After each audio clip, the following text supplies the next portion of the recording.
جناب صدر، جناب چیئرمین، سابق chairman government Urdu library Arshad Feroz صاحب، جناب صفدر امام خاتمی صاحب،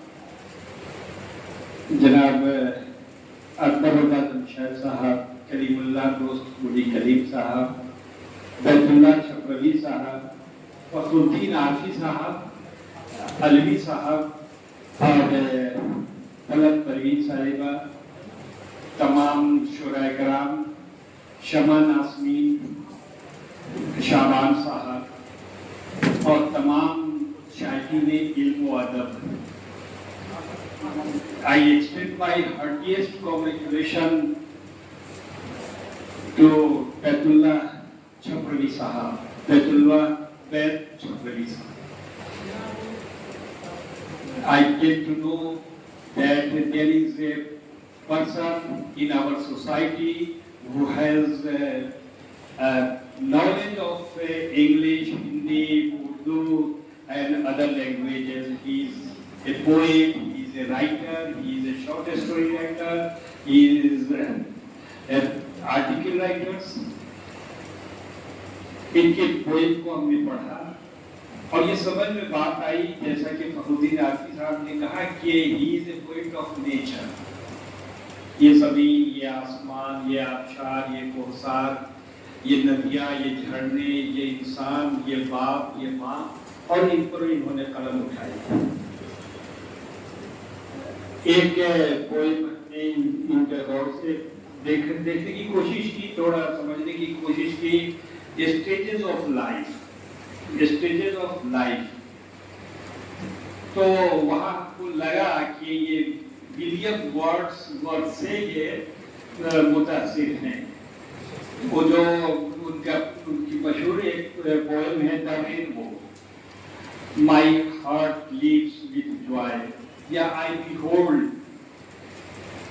جس میں انہوں نے اخیر میں اس کا یہ تھا کہ the child is father of the man. یہ بہت بڑا سبق ہے، بہت بڑا لیسن ہے کہ انسان کو اپنے چائلڈہڈ میں، بچپن میں جیسی عادتیں پڑتی ہے، جیسا نیچر ہوتا ہے کہ man is a product of his childhood habit. آدمی کو جیسی عادت پڑتی ہے بچپن میں ویسے ہی انسان بنتا ہے. وہی اسی طریقے سے اس میں جو ان کا پوئم ہے اسٹیجز آف لائف، اس میں انہوں نے ایکسپلین اچھے سے کیا ہے چائلڈہڈ کو، پھر ایڈلسنس کو، پھر میچورٹی کو، پھر کمپلیکسٹی کو، اور اس کمپلیکس لائف میں بھی بچپن کی یادیں تازہ رہتی ہیں. تو وہ لائن ابھی شاید اس میں ہمیں مل جائے. بلکہ تو دیکھیے کہ ہماری جو صلاحیتیں ہیں وہ چھپی ہوئی ہیں، انہیں باہر آنا چاہیے، سامنے آنا چاہیے اور سماج کے لیے مفید ہونا چاہیے.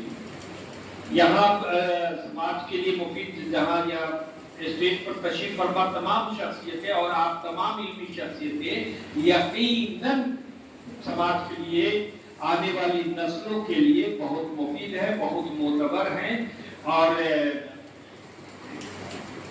صفدر امام قادری صاحب ایک نسل کو تیار کرتے ہیں، آنے والے کمپٹیشن کے لیے بچوں میں جوش اور جذبہ بھرتے ہیں، ان کو اس لائق بناتے ہیں کہ وہ آگے کامیاب ہو سکے. پچھلا امتحان ہو گیا، بحالیہ ہو گئی اور ان کے اسٹوڈنٹس بھی کامیاب ہوئے. جو محنت کرے گا وہ کامیاب ہوگا. شمع ناسمین صاحب اور یہاں بیٹھے ہیں، ان کے بچے کامیاب ہوئے، ان کے بچے ڈسٹرکٹ امپلائمنٹ آفیسر ہیں. ہم کو آپ کی فکر نہیں ہے، آپ سب علم والے ہیں، ہم کو آنے والی نسل کی فکر ہے. پھر جس کو نوکری ہو جائے اس کی فکر ہم کو نہیں ہے. پھر جو بے روزگار ہے، جو طالب علم ہے، ہم کو اس کی فکر ہے، اس کو بنانے کی فکر ہے. اور ایسی تقریبوں سے جہاں 50,000 روپیہ خرچ ہوتا ہو، جہاں شال اور گلدستے پیش کیے جاتے ہو، تو ہم چاہیں گے کہ ایسی تقریبوں سے آنے والی نسلوں کو بھی کچھ فائدہ ہونا چاہیے اور یہ فائدہ پہنچنا چاہیے. ہم کو فکر کرنی ہے بس آنے والی نسلوں کو، چاہے وہ اردو سے پڑھے، فارسی سے پڑھے، عربی سے پڑھے، انگریزی سے پڑھے. اب دیکھیں کہ یہ درس و تدریس سے جڑے ہوئے رہے. بیت اللہ بیگ چھپروی صاحب اور انگلش میں اپنی قافیت کا یہ دکھایا، جوہر دکھایا. جن کی جو صلاحیت ہو، ویسے شاعری سب کے بس کی بات نہیں، یہ تو خدا داد عطیہ ہے. اور چاہے وہ کرٹیسزم ہو یا ادب کا جو بھی فن ہو، جس کو بھی جو صلاحیت ہے، میں آپ تمام کی صلاحیتوں کو کا اعتراف کرتا ہوں اور ان کی خدمات کا اعتراف کرتا ہوں. چاہے فخر الدین آفی صاحب ہو، اپنی